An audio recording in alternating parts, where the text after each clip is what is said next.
नमस्कार मंडळी, मी चैताली पालकर आणि स्वागत आहे तुमचं आपल्या आजच्या व्हिडिओमध्ये. तर माझा साधा मोबाईल आहे ज्यातून मी व्हिडिओ शूट करते. त्या मोबाईलमधील व्हिडिओ क्वालिटी आणि या मोबाईलमधील व्हिडिओ क्वालिटीमध्ये खूप फरक आहे. हा मोबाईल आहे माझ्या नवऱ्याचा. आज मी त्या मोबाईलमधून इंट्रोचा व्हिडिओ शूट करते. कदाचित एंडिंगचा व्हिडिओ मी माझ्या मोबाईलमधून शूट करेल. आत्ता मी माझ्या नवऱ्याकडून मोबाईल मागून घेतला व्हिडिओ शूट करण्यासाठी, कारण मला एक व्हिडिओ शूट करून एका क्लायंटला पाठवायचे. तिचं कन्सल्टेशन चालू आहे माझ्याकडे इंस्टाग्रामसाठी आणि तिने पेमेंट केलेलं आहे. तिला व्हिडिओ शूट करून पाठवायचा होता. इंस्टाग्रामवर टेक्स्ट कसं ॲड करायचा इंस्टाग्रामवर जेव्हा आपण व्हिडिओ अपलोड करताना वरती जे टेक्स्ट असतात, तर ते टेक्स्ट कसे टाकायचे त्याचा व्हिडिओ शूट करून मला त्या क्लायंटला पाठवायचं आहे. त्यांना इंस्टाग्रामबद्दल जास्त माहिती नाही आहे. यूट्यूबवर त्यांचं चॅनल आहे, पण इंस्टाग्रामचं काही एवढं त्यांना समजत नाही. त्याच्यामुळे त्यांनी मला मेसेज केला होता की त्यांना इंस्टाग्रामचा बेसिक वापर शिकायचा आहे. त्याच्यामुळे त्यांचं कन्सल्टेशन चालू आहे.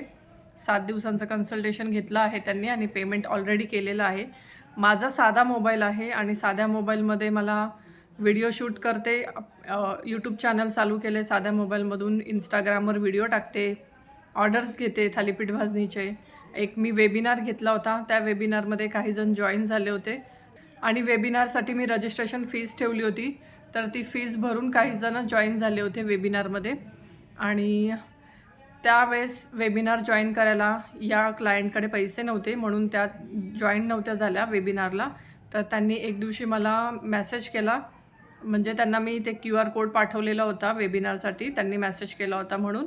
तर तो QR कोडवर त्या आत्ता पेमेंट ट्राय करत होत्या काही दिवसांपूर्वी. तर मग मी काय केलं, त्यांना म्हटलं असं कोणालाही पैसे पाठवू नका, कोणालाही आधी विचारल्याशिवाय त्यांना पैसे पाठवू नका, तुमचं नुकसान होईल. हा मी त्यांना मेसेज केला. त्यानंतर त्यांनी सांगितलं वेबिनार जॉईन करायला माझ्याकडे तेव्हा पैसे नव्हते, फक्त 99 रुपीज चार्जेस ठेवले होते मी. आणि जेव्हा त्यांनी असा मेसेज केला तेव्हा मला स्वतःलासुद्धा जाणवलं की माझ्याकडे सुद्धा, जेव्हा त्यांनी सांगितलं की 99 रुपीज त्यावेळेस त्यांच्याकडे नव्हते वेबिनार जॉईन करायला, तर मला स्वतःची सुद्धा वेळ आठवली की माझ्याकडे सुद्धा वेबिनार जॉईन करायला पैसे नव्हते. मी काही फ्री वेबिनार जॉईन केले होते आणि काही पेड. तर अशा गोष्टी माझ्यासोबतसुद्धा झालेल्या आहेत. गोष्टी डिटेलमध्ये जर कोणाला माहिती हव्या असतील तर त्या वेबिनारमध्ये जॉईन होतात. पहिलाच वेबिनार घेतला होता मी, पहिलीच वेळ होती. खरं तर त्या वेबिनारमधून मलासुद्धा शिकायला मिळालं.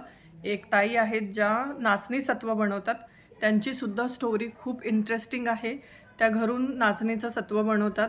नाचणी धुवून वाळवून त्याला मोड आणून त्यानंतर त्याचं पावडर तयार करायचं आणि त्यांच्या फ्रेंड सर्कलमध्ये ऑर्डर्स देतात आणि त्यांच्या फ्रेंड सर्कलमध्येच त्या नाचणी सत्वाची ऑर्डर घेतात. मुंबईमध्ये वगैरे पण त्यांच्या ऑर्डर जातात. मुंबई, पुण्यात, कोल्हापूरच्या आहेत वाटतं त्या, आय थिंक, आता एवढं आठवत नाही आहे. पण मुंबईच्या ऑर्डर्स, पुण्याच्या ऑर्डर्स घेतलेल्या आहेत त्यांनी. तर त्यांनी मला सांगितलं कुरिअर चार्जेस जास्त पडतात. काही जणांना वाटतं की 50 रुपये कुरिअर चार्जेस घेतात, तर असं असू शकतं. काही जणांचे रेग्युलर ऑर्डर्स असतील तर मग त्यांना डिस्काउंट मिळत असेल, त्याच्यामुळे ते कुरिअर चार्जेस कमी घेतले जातात. पण जेव्हा सुरुवातीला आपण बिझनेस सुरू करतो ना, आपल्याला माहिती नसतं आपल्याला किती चार्जेस एक्झॅक्ट घेतले जातात शिपिंगसाठी. तर मलासुद्धा सुरुवातीला एवढं माहिती नव्हतं शिपिंग चार्जेस किती घेतले जातात. पण मी सुरुवातीला जेव्हा ऑर्डर्स आली, पहिली ऑर्डर तर माझ्यासाठी नो प्रॉफिट आणि नो लॉस होतं. मी ऑर्डर ॲक्सेप्ट केली कारण मला त्याच्याने एक्सपिरियन्स मिळाला.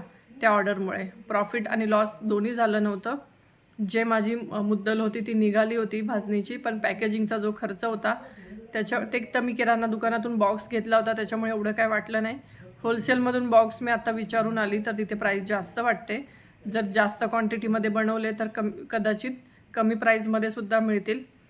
पण मी अजून बघते होलसेलमध्ये अजून दुसरीकडे कुठे मिळतील का, 2-3 ठिकाणी. तर वेबिनारबद्दल मी तुम्हाला सांगत होते. तर वेबिनारमध्ये काही लोक पैसे देऊन जॉईन झाले आणि त्यातल्याच एका व्यक्तीने सांगितलं की फ्रीमध्ये कोणाला काही देऊ नका.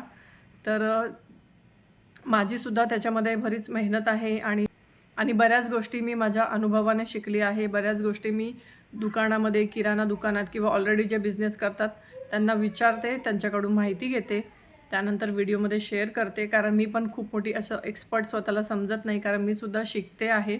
आणि मग त्यानंतर तुमच्यासोबत माझा एक्सपिरियन्स मी शेअर करत असते. तर 30 डे चॅलेंजचा हा डे 12 आहे, म्हणजे आज 12वा दिवस आहे. 30 दिवसांचं चॅलेंज घेतलं आहे, रोज एक लाँग व्हिडिओ अपलोड करायचा. तर आजचा हा लाँग व्हिडिओ मी आता अशाच गेटअपमध्ये बनवलेला आहे. मी आता आवरली वगैरे नाही आहे. संध्याकाळी व्हिडिओ शूट करायला बहुतेक मला जमणार नाही, बाहेर जायचं आहे आणि मला माझं फूड लायसन्स रिन्यूअल करायचं आहे. आता मध्ये GR आला होता की फूड लायसन्स रिन्यूअल करावं लागणार नाही, पण अजून तो GR लागू झालेला नाही आहे.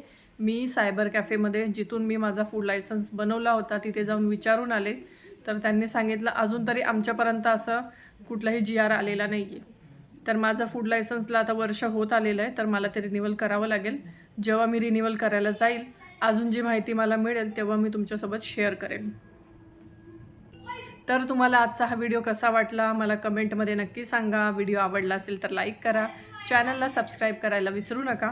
पुन्हा भेटूया पुढच्या व्हिडिओमध्ये. तोपर्यंत धन्यवाद.